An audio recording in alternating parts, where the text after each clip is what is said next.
Good morning. This is Joe Mosen for SuccessProgress.com. Thanks for stopping by. It's our goal to provide relevant, meaningful content to our user community. And today we're going to profile how to be a billionaire, proven strategies from the Titans of Wealth. This book looks at the Titans of Wealth. It was published in 2000, so you won't see some of the new money from Google and Facebook in here, but the principles are the same. Whenever you can leverage thoughts from such an elite group of people, it's worth the time to study it. Quick useless trivia stats to put in perspective how much a million, billion, and trillion really are. If you were to count that amount of money and assume that you count $1 a second, then here's how it works out. To count $1 million would take 12 days. To count $1 billion would take 32 years. And to count $1 trillion would take 32,000 years. Let's not even discuss the U.S. debt. I guess we should make all the politicians sit in a room and count until they hit it. It may be a more productive use of their time since they get so much done now. Why is this important to me? This book may not be important to you for good reasons. It takes huge sacrifice to become a billionaire. These titans of wealth are the elite of the money-making humanity. This takes work. If you think of the best professional athletes, then you'll understand the dedication it really takes. Muhammad Ali started boxing at 10 years old and practiced his whole life. Boxing was his life's passion and took that type of dedication to be the best. He did not just step in the ring one day and become the best. It took him years of self-sacrifice, dedication, and sweat equity to get it done. The same is true for all the billionaires profiled in this book.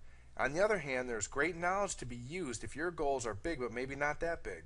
Let's say you want a more balanced life, then you can still use these principles to make a ton of money and garner security and the good things that money can buy without pouring all your time in the endeavor. The principles you'll see in this book take OPM, OPE, and OPT to the extremes. I've talked about these concepts in other summaries. It is interesting how you see the same principles pop up in profiling success. This book is packed with 9 principles used by different people to become billionaires. You may or may not agree, but the data is conclusive on their success. I'll touch on all of them, but dig into 3 in more detail. Number 1, take monumental risks. Fortune assists the brave. H.L. Hunt and John Kluge bankrolled their fortune at the poker table. These men learned more about deals and money gambling than they did in traditional university. John borrowed $5,000 from the bank and only used 1,000 of it, and then sold his business for $500,000. When he told the bank, the comment was, "That is some leverage." He asked, "What is leverage?" Years later, he was sorry he asked. He amassed his fortune in radio and LBOs, leverage buyouts. Number 2, do business in a new way. Sam Walton and Ross Perot both saw weaknesses in the market they exploited. They built a culture of execution and market dominance. Walmart may be the first company in history to generate $1 trillion in revenue. This will summarize everything. According to Perot, the first EDSer to see a snake kills it. At GM, first thing you do is organize a committee on snakes, then bring in a consultant who knows a lot about snakes, then you talk about it for a year. This is why Perot left GM after selling EDS to them. Number 3, dominate your market. Rockefeller and Gates. Both were highly successful and dominated everything they touched. Both men created enemies and people always questioned their tactics. With that aside, you can't deny what they accomplished. They played to win. The story of Microsoft is one of sheer dominance in the market. Gates exploited a hole and created an entire industry out of thin air. People questioned that monopoly power that Microsoft had, and they'd be correct in pointing it out. This should be a goal of any entrepreneur, which is control your market. If you cannot be in the top 3 in your market, then you need to get out. Gates led Microsoft with razor-sharp focus and expected the best.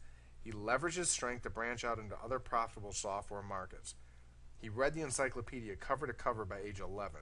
You cannot deny his intellect.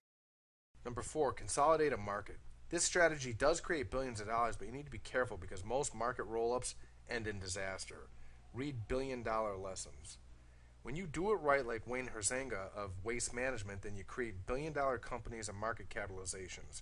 The key here is if you have 2 average companies and meld them together, then you have one big average. This is not the way to do it. You have to execute and drive a culture of innovation to succeed with this method. Number 5, buy low. Warren Buffett, Carl Icahn, and Lawrence Tisch, and J. Paul Getty all use this strategy to amass fortunes. Warren Buffett always wants to buy $1 and pay 50 cents for it. This is one secret to his magical fortune. When you dig in, you will see he uses the right instruments to do this. He uses insurance companies to buy whole or controlling interests in companies. This is brilliant because he can use the float, or OPM, the tax advantages of the entity, and sound financial leverage. How can little guys use these principles? I recommend checking out my summaries of Robert Kiyosaki's books. He talks about the same concept but more in tune for the little guys. Number 6, thrive on deals. This is simply love of the game. You see this all the time when you study these billionaire magnates. The key is execution, and the ones that are successful do not do deals for the deal's sake. This is for all the other idiots that you can read about in the book summary, $1 Billion Lessons. 7, outmanage the competition. First and foremost, hire the right people. Be diligent at doing this. Microsoft used to take out ads that said, "We recruit the best and brightest only." They would give them difficult problems in the interview and tell them, "Solve it." They ripped them to pieces before they hired them. This set the tone for the people that did get hired, and they made no mistake about the culture. Sam Walton and Richard Branson also used positive reinforcement and trusting people with a lot of responsibility to outmanage the competition. The last two I'll not spend any time on because the other 95% of us, we cannot do this, and it clouds the game regardless. How to be a billionaire is a simple roadmap to how the titans of business use certain strategies to amass fortunes. There's nothing better than investing a couple of hours and sucking out the knowledge of 300 man-years of billionaire knowledge. This is, in my humble opinion, the best way to use leverage. That is OPE. Leverage other people's expertise and use it for your own gain and a better society. I hope you found this short video summary useful. The key to any new idea is to work it into your daily routine until it becomes habit. Habits form in as little as 21 days. One thing you can take away from this book is to buy low. This is probably the easiest thing to do. Invest the same way you buy groceries and good things will happen. One really good deal can have big effects.